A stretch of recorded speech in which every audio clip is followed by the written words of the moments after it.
আসসালামু আলাইকুম। Smart job 24 চ্যানেলে আপনাদের সকলকে স্বাগত জানাচ্ছি। আজকে আপনাদের জন্য একটি গভর্নমেন্ট জব নিয়ে হাজির হয়েছি, যেখানে সমস্ত ইনফরমেশন বলে দেব এবং অলরেডি স্যালারি সম্পর্কে বলে দিব। গভর্নমেন্ট জব পাওয়া সবারই একটি স্বপ্ন থাকে, সেই স্বপ্ন পূরণের জন্য এই সার্কুলারটি তারা প্রোভাইড করেছে। এই জব সার্কুলার দেখার সাথে সাথে আপনারা আবেদন করে ফেলবেন এবং সমস্ত ইনফরমেশন যেহেতু বলে দিচ্ছি, আমি দেখিয়ে দিব তাতে মেন সার্কুলার থেকেও এবং কিভাবে অ্যাপ্লাই করবেন অ্যাপ্লাই প্রসিডিউর পর্যন্ত। তো ভিডিওটি বড় হতে পারে, একটু স্কিপ করবেন না। সকল ইনফরমেশন জানতে চাইলে ফুল ভিডিওটি দেখতে হবে। সেই সাথে বলবো, আপনি যদি এই চ্যানেলে নতুন হয়ে থাকেন তাহলে চ্যানেলটি সাবস্ক্রাইব করে পাশে থাকা বেল বাটন প্রেস করে সঙ্গেই থাকুন। আমি আপনাদের জানিয়ে দিচ্ছি এই জব ওয়েবসাইট থেকে এবং দেখিয়ে দিব তাদের মেন সার্কুলার থেকেও। এখানে 13টি পদে সরকারি চাকরির নতুন নিয়োগ বিজ্ঞপ্তিটি প্রকাশ করেছে। বাংলাদেশ পাট গবেষণা ইনস্টিটিউট নিয়োগ বিজ্ঞপ্তি প্রকাশ করেছে। প্রতিষ্ঠানের বিভিন্ন গ্রেডে স্থায়ী ও অস্থায়ী পদে 50 জনকে নিয়োগের জন্য এই বিজ্ঞপ্তি দিয়েছে। 9 জুন থেকে আবেদন নেওয়া শুরু হবে। আবেদন করা যাবে আগামী 8 জুলাই পর্যন্ত। আগ্রহী প্রার্থীরা অনলাইনে আবেদন করতে পারছেন। তার আগে আরও বলে দিচ্ছি, আপনি যদি এই ভিডিওটি দেখে কোনো রকম সমস্যা থাকে বা কোনো ইনফরমেশন মিসিং হয়ে থাকে তাহলে অবশ্যই চ্যানেলটিতে একটি কমেন্ট করে দিয়ে যাবেন। এখানে প্রতিষ্ঠানের নাম বাংলাদেশ পাট গবেষণা ইনস্টিটিউট। পদসংখ্যা থাকছে 13টি। লোকবল নিয়োগ নিচ্ছেন তারা 50 জন। এখানে পদের নাম থাকছে উপ সহকারী প্রকৌশল, machine design and development section স্থায়ী। পদের সংখ্যা থাকছে একটি। স্যালারি থাকছে 16,000 থেকে 38,640 টাকা গ্রেড 10 অনুযায়ী। শিক্ষাগত বিষয়ে যোগ্যতা নিচ্ছে যে কোনো বিষয়ে ডিপ্লোমা থাকলেই আবেদন করতে পারছেন, অর্থাৎ সংশ্লিষ্ট বিষয়ে ডিপ্লোমা থাকলেই আবেদন করতে পারছেন। এখানে পদের নাম বৈজ্ঞানিক সহকারী স্থায়ী। পদের সংখ্যা থাকছে 4টি। স্যালারি থাকছে 11,000 থেকে 26,590 টাকা গ্রেড 13 অনুযায়ী। শিক্ষাগত যোগ্যতা বিএসসি পাস, বয়ন, প্রকৌশলীতে ডিপ্লোমা থাকলে আবেদন করতে পারছেন। তাছাড়া পদের নাম থাকছে জুনিয়র মাঠ সহকারী স্থায়ী। পদের সংখ্যা থাকছে 12টি। এখানে স্যালারি থাকছে 10,000 থেকে 10,200 থেকে 24,280 টাকা গ্রেড 14 অনুযায়ী। শিক্ষাগত যোগ্যতার মধ্যে থাকছে কৃষি ডিপ্লোমা, কৃষি সনদ, এইচএসসি কৃষি। পদের নাম উচ্চমান সহকারী স্থায়ী। পদের সংখ্যা থাকছে 3টি। বেতন থাকছে 10,200 থেকে 24,680 টাকা গ্রেড 14 অনুযায়ী।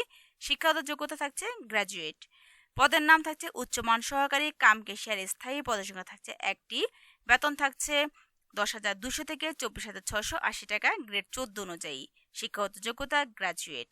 পদের নাম স্টোর কিপার স্থায়ী। পদের সংখ্যা থাকছে একটি। বেতন থাকছে 10,200 থেকে 24,680 টাকা গ্রেড 14 অনুযায়ী। শিক্ষাগত যোগ্যতা স্নাতক বা সমান ডিগ্রি থাকলেই এই জবটিতে আবেদন করতে পারছেন। পদের নাম থাকছে 60 মুদ্রাক্ষরিত কাম কম্পিউটার অপারেটর স্থায়ী। পদের সংখ্যা থাকছে 3টি। বেতন থাকছে 10,200 থেকে 24,680 টাকা গ্রেড 14 অনুযায়ী। শিক্ষাগত যোগ্যতা থাকছে এসএসসি পরীক্ষায় উত্তীর্ণ হলে এই জবটিতে আবেদন করতে পারছেন। মাত্র এইচএসসি পাশেই আপনাদের জন্য এত সুন্দর জব সার্কুলার প্রোভাইড করছে শুধুমাত্র গভর্নমেন্ট জব সার্কুলার। পদের নাম গুদাম রক্ষক স্থায়ী। পদের সংখ্যা থাকছে একটি। বেতন থাকছে 9,300 থেকে 22,490 টাকা গ্রেড 16 অনুযায়ী। শিক্ষাগত যোগ্যতা গ্র্যাজুয়েট। এখানে পদের নাম থাকছে জুনিয়র ফিল্ড অ্যাসিস্ট্যান্ট স্থায়ী। পদের সংখ্যা থাকছে একটি। বেতন থাকছে 9,300 থেকে 22,490 টাকা গ্রেড 16 অনুযায়ী। শিক্ষাগত যোগ্যতা কৃষি ডিপ্লোমা, কৃষি সনদ, এইচএসসি কৃষি। পদের নাম জুনিয়র ফিল্ড অ্যাসিস্ট্যান্ট অস্থায়ী। পদের সংখ্যা থাকছে 2টি। বেতন থাকছে 9,300 থেকে 22,490 টাকা গ্রেড 16 অনুযায়ী। শিক্ষাগত যোগ্যতা কৃষি ডিপ্লোমা, কৃষি সনদ, এইচএসসি কৃষি। পদের নাম অফিস সহকারী কাম কম্পিউটার মুদ্রাকৃত স্থায়ী। পদের সংখ্যা থাকছে 9টি। বেতন থাকছে 9,300 থেকে 22,490 টাকা গ্রেড 16 অনুযায়ী। শিক্ষাগত যোগ্যতা এইচএসসি পরীক্ষায় উত্তীর্ণ হলেই এই জবটিতে আবেদন করতে পারছেন। এখানে পদের নাম থাকছে অফিস সহকারী কাম কম্পিউটার মুদ্রাকৃত অস্থায়ী। পদের সংখ্যা থাকছে একটি। বেতন থাকছে 9,300 থেকে 22,490 টাকা গ্রেড 16 অনুযায়ী। শিক্ষাগত যোগ্যতা থাকছে এইচএসসি পরীক্ষা উত্তীর্ণ হতে হবে। পদের নাম অফিস সহায়ক। পদের সংখ্যা থাকছে 11টি। বেতন থাকছে 8,250 থেকে 20,010 টাকা গ্রেড 20 অনুযায়ী। শিক্ষাগত যোগ্যতা বাস্তব অভিজ্ঞতা সহ 5ম শ্রেণী পাশ হলেই আবেদন করতে পারছেন। এখানে বয়সসীমার মধ্যে থাকছে 18 থেকে 30 বছর। তবে বীর মুক্তিযোদ্ধা, শহীদ বীর মুক্তিযোদ্ধার সন্তান এবং শারীরিক প্রতিবন্ধীর ক্ষেত্রে সরকারি বিধি অনুযায়ী সর্বোচ্চ 32 বছর পর্যন্ত শিথিলযোগ্য। অর্থাৎ সকলেই এই জবটিতে আবেদন করতে পারছেন 30 বছর পর্যন্ত, আর কোটার ক্ষেত্রে 32 বছর পর্যন্ত এই জবটিতে আবেদন করতে পারছেন। আবেদন ফি 1 নং পদের জন্য টেলিটক সার্ভিস চার্জ সহ 557 টাকা, 2 থেকে 12 নং পদের সার্ভিস চার্জ থাকতে 223 টাকা এবং 13 নং পদের জন্য সার্ভিস চার্জ সহ 112 টাকা জমা দিতে হবে। আবেদন করবেন যেভাবে আবেদন করবেন অনলাইনের মাধ্যমে। আমি আপনাদের জন্য অনলাইনে কিভাবে আবেদন করবেন এই লিঙ্কটি দিয়ে দেবো, যেখান থেকে খুব সহজেই আপনি আবেদন করতে পারছেন। আর এই জবটির আবেদনের শেষ সময় থাকছে 8ই জুলাই 2024। আপনারা যদি এই মুহূর্তে আরও জব সার্কুলার খুঁজে থাকেন, অর্থাৎ আপনারা যদি আরও জবের জন্য আবেদন করতে চান, তাহলে বলবো এই ওয়েবসাইটে এসে আরও ডিটেলস দেখে এখানে অনেক জব সার্কুলার রয়েছে, এখান থেকে আপনারা আবেদন করতে পারছেন। তো চলুন জানিয়ে দিচ্ছি মেন সার্কুলার থেকে, সঙ্গেই থাকুন। এটি হচ্ছে তাদের মেন জব সার্কুলার, যা এখান থেকে সমস্ত ইনফরমেশন অলরেডি বলে দিয়েছি, অর্থাৎ এই জব সার্কুলার সম্পর্কে ডিটেলস অলরেডি বলে দিয়েছি।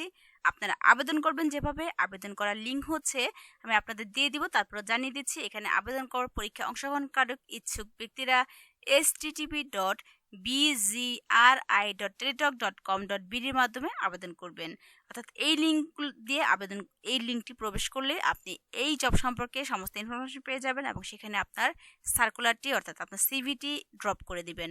অবশ্যই আপনি সঠিক ইনফরমেশন দিবেন, ভুল ইনফরমেশন চলে গেলে তাদের সাথে কমিউনিকেশন করতে পারবেন না এবং আপনি তাদের কোনো কিছুই সমস্ত ইনফরমেশন তারাও জেনে নিতে পারছে না, আপনার সাথে কমিউনিকেশন করতে পারছে না। আমি আপনাদের জন্য নিয়মিত হয়েছি, আশা করি আপনারাও আমার সাথে নিয়মিত হবেন। কোনো ইনফরমেশন জানা থাকলে অবশ্যই কমেন্ট বক্সে জানাবেন, অ্যান্সার করবো ইনশাল্লাহ। আমি আবার হাজির হচ্ছি আপনাদের জন্য নতুন জব সার্কুলার নিয়ে। সে পর্যন্ত ভালো থাকুন। আজ এ পর্যন্তই। আল্লাহ হাফেজ।